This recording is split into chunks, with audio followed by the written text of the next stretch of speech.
ओम नमस्ते मित्रों, भाइयों बहनों।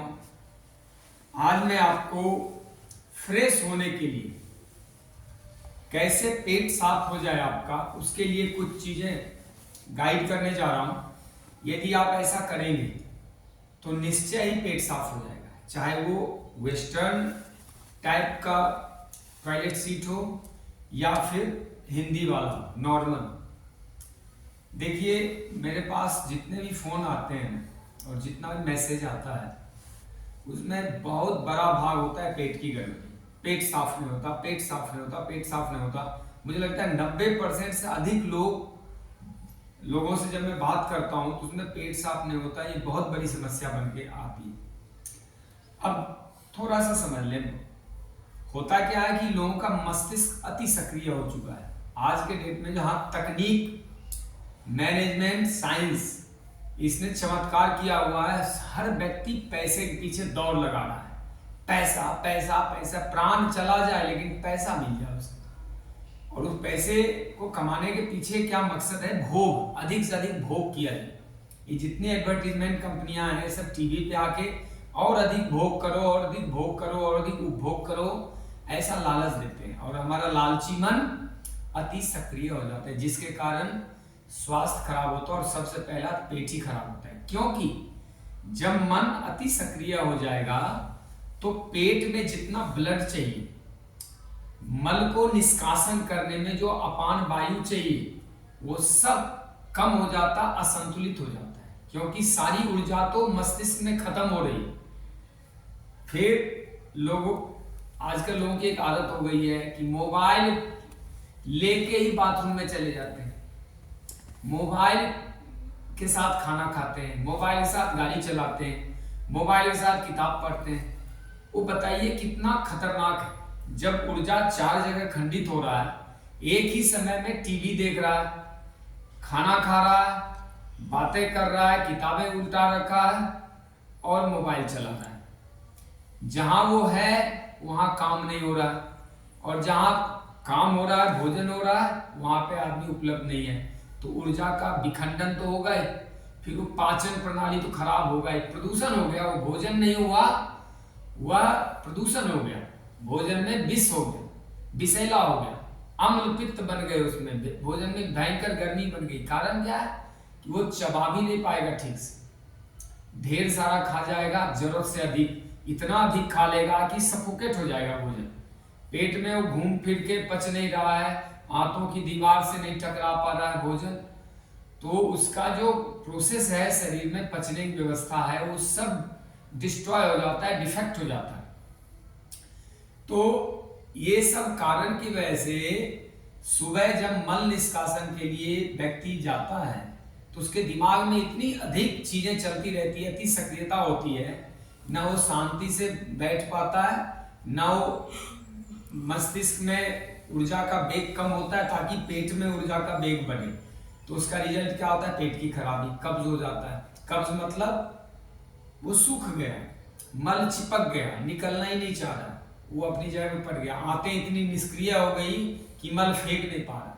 लोग चूरन ले लेके, चूरन में होता है नौसादा केमिकल चीजें होती है, उसमें सैक्ट्रिक एसिड वगैरह होते हैं, वो एक बार तो धक्का मार देते मल को, लेकिन आंतों को इतना कमजोर कर देंगे कि आप बिना चूरन और बिना वो टेबलेट बटी के आपका पेट साफ ही नहीं हो। और ऐसा करके कब तक पेट साफ करेंगे? जब तक आंतों में छेद ना हो जाए, किडनी लीवर डिफेक्ट ना हो जाए, हार्ट खराब ना हो जाए, खून खराब ना हो जाए, नसें खराब ना हो जाए। ये क्या कर रहे हैं? जब शिक्षा नहीं होता है किसी चीज पे, यही सब होता है। जितने भी दुनिया में शिक्षित कहते हैं लोग, उसमें 98% तक केवल साक्षर है, वो शिक्षित है ही नहीं। शिक्षित पूरा अलग मैटर होता है, साक्षरता पूरा अलग मैटर होता है। साक्षर अक्षर ज्ञान है, पढ़ पाना, लिख पाना, लेकिन जो शिक्षा है वो तो बहुत बहुत ऊंची चीज है। शिक्षा से तो व्यक्तित्व में परिवर्तन हो जाता है, विकास हो जाता है।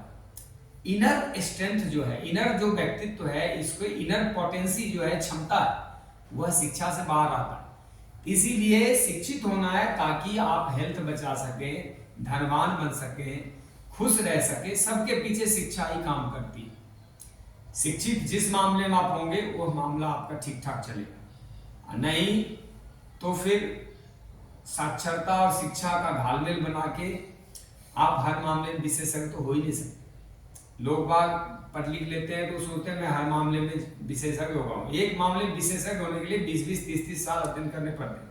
थोड़ी जानकारी इंटरनेट टीवी से उठा लिया, उसके आधार पर वो स्वास्थ्य की सुरक्षा करना चाहते हैं, जिसके कारण कब्ज बनता है और रोगी हो जाता है आदमी, उसकी इम्यूनिटी टूट जाती है। कब्ज तो ऐसा है जैसे एक भयंकर अग्नि का गोला पेट में रख दिया गया, वह सारा आपका इम्यूनिटी खा रहा है, जो शरीर के एंजाइम है उसको खा रहा है। मल सड़ गया तो खून खराब कर रहा है, लीवर डैमेज करेगा, किडनी खराब करेगा, हार्ट को डिफेक्ट करेगा, लंग्स को डिफेक्ट, मतलब मल का रुकावट तो बहुत बड़ा रोग है। अब मैं आता हूँ कम टू द पॉइंट, आपको करना क्या है। देखिए मेरा जो अनुभव और जो रिसर्च है वह कहता है कि जब भी मल त्याग के लिए जाए, सुबह उठे तो सुबह जल्दी ना मचाए। आपके दिमाग में आ गया जल्दी है, लेट हो गया, जल्दी जाना है, मेरे को वहां पहुंचना है यार, तो हो गया आपका पेट साफ होगा नहीं। एक तो रात को भोजन कम कीजिए, फल पहले खा लें तब भोजन करो। रात को ज्यादा दूध दाद ना पिया करो, गरिष्ठ भोजन मिठाई दूध या हलवा ये सब बहुत खतरनाक है, पेट से बाहर आएगा नहीं, क्योंकि ऐसी चीजें 15 से 20 घंटे 24 घंटे तक लेती पच के निकलने के लिए। आते 30-35 मिनट लंबी, ये पच के निकलेगा कैसे 5-7 घंटे में। आप सोचेंगे कि पच क्यों नहीं रहा, पचेगा कैसे, वो नियम के खिलाफ है। 5-7 घंटे में तो केवल फल पच सकता है। Okay, we are supposed to come to the point. देखिए आपको क्या करना है कि सुबह गुनगुना पानी पीना, तेज गर्म मत पीजिए नहीं तो आंतें खराब हो जाएंगी। गुनगुना नॉर्मल बिल्कुल शरीर के तापमान का 30-35 डिग्री, और कहीं 100 डिग्री का पिएंगे तो बहुत खतरनाक होगा, वो धीरे धीरे करके आंतों को ले डूबेगा। तो गुनगुना पानी पिए, ज्यादा नींबू नाबू ना डालें, डाल सकते हैं तो मेथी अजवाइन सौंफ उसको भिगो के रखें रात में, और उसके पानी के साथ वो पानी पी जाए। 1-2 गिलास पी सकते हैं, बहुत ज्यादा मत पीजिए नहीं तो आंतों पे भयंकर दबाव बनता, अगली बार वो फिर 2 लीटर पानी मांगना शुरू करेगा। 2 लीटर पानी दिए बिना आंतें शुद्ध नहीं होगी, ये और तीसरा ही प्रॉब्लम शुरू हो जाएगा। नॉर्मल पानी दें 1-2 गिलास, कई बार तो पानी ना भी दें। तो उसके बाद क्या करना है, ऐसे बैठना है, ये पोजीशन। अगर आपका घुटना सही है, बुजुर्ग नहीं है आप, तो एक तो मोबाइल और म्यूजिक वगैरह चला के नहीं, आराम से बैठे, ये तरीका है, ये बैठ जाए आराम से। पंजे का ज्यादा प्रयोग करें, पंजा थोड़ा आगे रहे तो बेहतर है, एरिया उठी रहे, नहीं तो वेट कम से कम पंजे पे डालें, और आंखें कर ले बंद, मुंह कर ले बंद। मुंह नहीं खोलना है, आंखें भी नहीं खोलनी है, आंखें बंद हो, ताकि आपकी पूरी ऊर्जा, पूरा जो आपका खून है, रक्त है, वह पेट में उपस्थित रहे। नहीं तो आंखें खुलेगी 50 चीजें देखेंगे, कुछ कहीं और ध्यान जाएगा। सबसे अच्छा है कि आंखें बंद करके अपने नाभि क्षेत्र पे, पेट पे ध्यान लगाएं, और यह विचार करें कि इजीली मेरा मल निष्कासन हो रहा है, मेरा पेट साफ हो रहा है, और मुझे कोई दिक्कत नहीं है, मुझे कोई जल्दबाजी नहीं है, मैं आराम से तैयार होके जाऊंगा, बढ़िया से नहाऊंगा धोऊंगा, नाश्ता करके जाऊंगा, मुझे कोई हरी नहीं, वरी नहीं, चिंता भी नहीं है, जल्दबाजी भी नहीं। जब ऐसा विचार मन में लाएंगे, क्योंकि देखो अंदर अगर निराशा का विचार है तो चेहरे प्रकट होगा। तन तो वही बनता है जो मन में होता है, मन ही सारा मालिक है, मन ही सारा खेल खेल रचता है। अंदर से आपका जैसा भाव होगा चेहरे प्रकट होना शुरू हो जाए। ऐसे ही अंदर से, मन से आप स्वस्थ रहेंगे तो शरीर तो स्वस्थ ही रहता है। जो ज्यादातर रोग जो है वो मानसिक ही हैं, साइकोसिमेट्रिक रोग हैं, वही लोग ज्यादा बीमार हैं जो मानसिक रूप से बहुत ही खराब स्थिति में है, दयनीय स्थिति में है, या विकृत स्थिति में। तो जब ऐसे बैठ गए तो आंखें बंद कर लें, और 2 काम करने हैं, लंबा लंबा सांस भरना है, 5 सेकेंड रोकना है,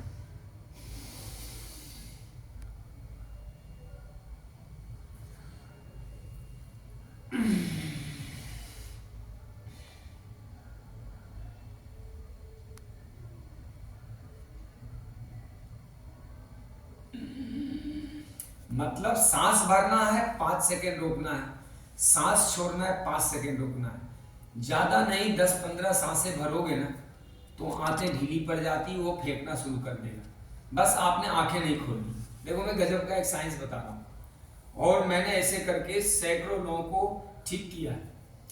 1 आध महीने तो उनको ट्रीटमेंट किया मैं नेचुरोपैथी, और उसके बाद उनको परमानेंट एक टैक्टिस सिखाया कि ऐसे किया करो। डेली पानी पीना है, मना कर दिया, डेली पानी मत पिया, कभी पिया कभी छोड़ भी दिया, और उनका इजिली पेट सही रहता है। कारण मस्तिष्क में शांति, मस्तिष्क शांत है, पेट में ज्यादा खून मिलेगा, ऊर्जा ज्यादा बनेगी, पेट साफ हो जाएगा। तो पानी पीना है और एक सांस लेना, मुंह बंद करके नाक से एक सांस भरना है लंबा, 5 सेकेंड अपने गुदा पे, एनस पे प्रेशर बनाना है। सांस पर बहुत ज्यादा नहीं, कहीं फाड़ फूड़ देना, कट लग जाए, कहीं पाइल्स हो जाए, कोई और दिक्कत हो जाए, फिस्टुला हो जाए, कहीं जख्म हो जाए। सांस भरना है, थोड़ा अपने एनस पे प्रेशर देना।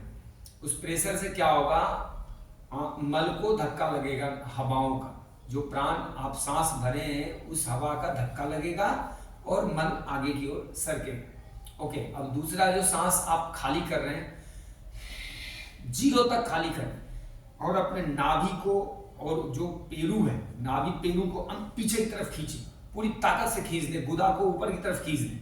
इससे क्या होगा, ऊपर से जल का प्रेशर है, हवा का प्रेशर है, और नीचे से उसको खींच दिया तो वो आंतें जो है ढीली पड़ जाती, मल को छोड़ देती। आप समझ पा रहे होंगे यदि मैं सही समझा पा रहा हूं तो। नहीं तो मुझसे संपर्क कर लेना, मेरा नंबर तो फ्लैश होता ही है, संपर्क कर लेंगे, मेरे पास आ जाए जो नजदीक के लोग हैं तो मैं उपचार कर दूंगा। सांसें भरनी है, गुदा पे थोड़ा नीचे की तरफ धक्का मार के प्रेशर बनाना है, फिर 5 सेकेंड ऐसा करके रखना है, फिर सांसें खाली करनी है, गुदा को ऊपर खींचना है, पेरू और नाभि को भी खींच के पेट में, रीढ़ में सटाने की कोशिश करना। ऐसा करके दोनों रूप में आपकी आंतें 10-15 बार ऐसे करोगे तो ढीली पड़ जाती है। एक बार उसको खिंचाई हुई बाहर की तरफ तान दिया, एक तरफ उसको सिकोड़ दिया, तो जैसे किसी प्लास्टिक के पाइप में मल जमा हो, क्या करते हैं, एक बार थोड़ा आगे, एक बार ऐसे ढीला कर देते, एक बार टाइट, एक बार ढीला। इसी प्रकार जकड़न होती, क्या करते हैं, एक बार टाइट कर दिया, एक बार ढीला कर दिया, एक बार टाइट, एक बार ढीला। ये जब आप आंतों के साथ करते हैं तो आंतें बलवती भी हो जाती है, सक्रिय भी हो जाती है, और आंतें यंग हो जाती, जवान हो जाती, वो ज्यादा ब्लड को एब्जॉर्ब करती है, और वहां पे ऊर्जा का प्रवाह बढ़ता है, प्राण वायु बैलेंस होता है, वो निकाल देगा उसको। हवाओं का ये वायु का एक कारक बनता है, वायु प्रेशर देता है ऊपर से, जल और वायु मिलके प्रेशर दे रहा है आत्मा को शुद्धिकरण। लेकिन मुख्य बात है कि ऐसा नौबत क्यों आने दिया जाए, क्यों ना थोड़ा भोजन ठीक किया जाए, क्यों ना थोड़ा जब खाना खाते हैं तो खाना रख दिया जाए, टीवी मोबाइल से दूर रहा जाए, उससे लाभ ही लाभ है। दुनिया में 6 लाख से 8 लाख लोग एक्सीडेंट में मारे जाते हैं हर साल, और उसमें से एक ज्यादा कारण है जहां आंख हो और वहां हाथ ना हो तो एक्सीडेंट के खतरे होते हैं। हाथ तो गाड़ी पे है, आंखें कहीं और है, दिमाग कहीं और है, कुछ और खा रहे हैं, तो ऐसा करके एक्सीडेंट भी अधिक होता है। ऐसा करने से गाड़ी चलाते वक्त तो बिल्कुल शांत होके, मोबाइल भी ना उठा, बात भी ना करो, अपना गाड़ी चलाए, कुछ खाओ भी मत, तो ऐसा करके आप बहुत अपनी ऊर्जा बचा सकते हैं। फोन आ गया तो साइड में रख के फोन कर सकते हैं, क्योंकि मोबाइल फोन का मामला बहुत खतरनाक है। मैं देखता हूँ मार्केट वगैरह में, शहरों में, रोड पे 95% लोग मोबाइल का यूज करते हैं गाड़ी चलाने में, और ये इतना खतरनाक मामला है कि वो दूसरों को ना पास देते हैं, दूसरों को और डिस्टर्ब करते हैं। कितनी गालियां लोग देते हैं, जरा विचार करना, कभी गलत पार्किंग कर देते हैं, वो जहीं तहीं पार्किंग, उनको पता ही नहीं होता, होश ही नहीं होता, वो बीच में खड़े, वो सोचता है मैं साइड में खड़ा हूं और बीच में खड़ा होता है, और कोई बोल दे तो झगड़ा शुरू कर देते हैं। तो ये इससे ऊर्जा खंडित होती है। अतः ये भी एक कारक बनता है आपके पेट के रोगों का। तो अच्छे लोग बनिए, स्वस्थ रहिए, और नेचुरोपैथी योग, अगर आप कपालभाति करेंगे ना योग में, तो आपका ऐसे पेट सेट रहेगा। थोड़ा उटपटांग भी खा लिया तो सही रहेगा। अब जवानी में खाएंगे तो बुढ़ापा खाने लायक नहीं रह जाएंगे, इसलिए जवानी में ही संयम करो, अभी से संयम, बचपन से संयम करो, उपवास करो, बीच बीच में फल पे रहो, जूसेस फलों का प्रयोग करें। जो समृद्ध लोग हैं, ठीक ठाक लोग हैं, वो तो कर ही सकते हैं। और जब बीमार हो जाते हैं तो गरीब लोग भी लाखों लाख रुपए जाके देते हैं हॉस्पिटल में। अगर खान पान का इतना ध्यान रख ले, 100 के बदले में 3-4 रुपए वो सेहत के लिए खर्च कर दें, तो ये नौबत क्यों आए? कब्ज से ही सारा रोग है, आयु कम होती है। एक व्यक्ति जो कब्ज का रोगी है वो 60-65 ज्यादा नहीं जी पाता, 60 भी बड़ी मुश्किल जाता है, उससे पहले हार्ट अटैक आ जाता है, किडनी विडनी फूक जाता है उसको। अब रिप्लेसमेंट करते रहो, अब 25 लाख रुपए दो या 5-10 लाख दो, तो इतने जो कमा के बचाए हैं वो क्या काम आए? पहले प्राण छोड़ छोड़ के धन इकट्ठा करो, उसके बाद रोगी होके और वही धन बर्बाद करके चले जाओ, ये तो ठीक बात नहीं। तो मैंने जो बताया थोड़ा विस्तार हो गया, क्योंकि मेरी आदत है मैं कि चीज़ों को थोड़ा खोलता हूँ ताकि आप समझ सकें, नहीं तो फिर बार बार फोन करते हैं, मैसेज ही करते हैं। फिर से मैं एक बार बस हल्का रिमाइंड कर रहा हूँ, सांस भरना है, गुदा पे प्रेशर बनाना है नीचे की तरफ, अब 5 सेकेंड कम से कम रोकना है, 5 सेकेंड प्रेशर, अधिक कर सकते हैं तो करना। फिर सांस खाली करना है, पेट बिल्कुल ढीला हो गया, अब 5 सेकेंड कम से कम रोकना और एनस को ऊपर खींचना है, पेट को पीछे की तरफ खींचना है, पानी पिए रहेंगे, हवा का प्रेशर बढ़ेगा, आपका पेट साफ होने लगेगा। अच्छा, ये काम हिंदी अंग्रेजी दोनों सीट पे किया जा सकता है। ऐसे बैठे हैं, ज़्यादा घुटना अगर थकता है तो ये भी करें, इससे पिंडली दबती है और एक्यूप्रेशर दब जाता है, इससे भी आंतें शुद्ध होती है। कई बार आप देखते होंगे एक्यूप्रेशर वाले जो गुरु होते हैं वो रिकमेंड करते हैं कि हाथ ऐसे रखो, या फिर कुछ यहाँ पे बांध दो कपड़े ताकि यहाँ पे प्रेशर पड़ जाए, पिंडलियाँ दब जाए। ओके, दूसरा, अगर ऐसे बैठे हैं कुर्सी पे, चेयर पे ऐसे बैठे हैं मान लो, तो भी आपको पेट सिकुड़ने और सांस भरने खाली करने के लिए बहुत पर्याप्त व्यवस्था मिलती है, कोई उसमें दिक्कत नहीं होती है। ये सब मैं आजमा चुका हूँ कई बार, सैकड़ों बार। तो मैं इतना ही कहता हूँ। और भोजन करने से पहले थोड़ा सलाद खाने का उपाय करें, सलाद खाएं, एक टाइम, तीनों टाइम में एक टाइम फल वगैरह खाइए। फल रेचक होता है और फल चिपके हुए मल को भी साफ करता है, तो आपका कल्याण जरूर होगा। और ये चूरन पूरन के चक्कर ना पड़ो, ये टेबलेट कोई पेट सफा खा रहा हो, पेट सफा खा खा के 9 स्टेंट डले थे राजू श्रीवास्तव को, जो प्रचार कर रहा हो उसको पूछ लीजिए, वास्तव में वो सबसे ज्यादा गड़बड़ी उसके जीवन में होता है। जो केस तेल वगैरह का प्रचार करते हैं ना, इससे बाल घने लंबे मुलायम, उनके घर में 10 लोग गंजे पड़े होते हैं। तो ये तो आजकल उपभोक्तावाद की संस्कृति, बेचना, उनको तो बेचना है चाहे आपका नाश क्यों ना हो, अगले को पैसे कमाने, वो आपका खून चूस के हो जाए, आपका दिमाग खराब करके हो जाए, आपको बरगला के हो जाए, उनको तो पैसे चाहिए।